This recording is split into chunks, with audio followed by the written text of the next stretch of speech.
Measures of specific intellectual abilities. Hi, my name is Zharla Mabbu Rodrigo and I am your reporter number 2. For the topic outline, we have intellectual ability and cognitive ability. The intended learning outcome of this report is that we would be able to understand the measures of specific intellectual abilities.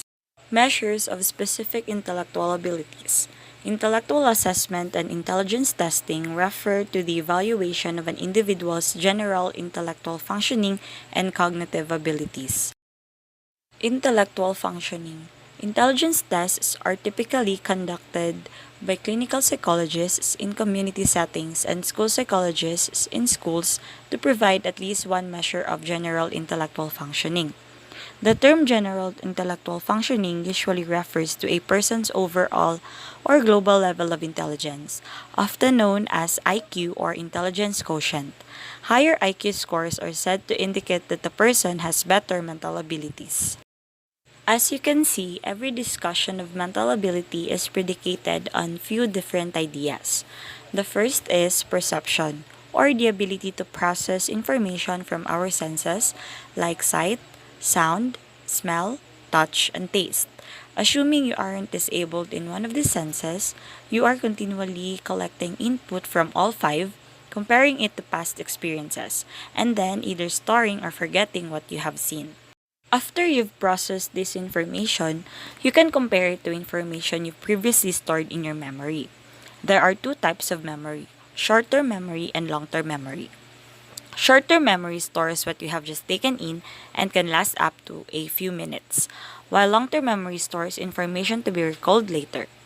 Humans have limited short-term memory, with the average person being able to hold only 7 items of knowledge at a time. Long-term memory is where humans really excel, with an almost limitless capacity for storing info as long as we're awake. And the third stage is to absorb the information and either recognize it as a new information or look for a match in your memory and make a comparison.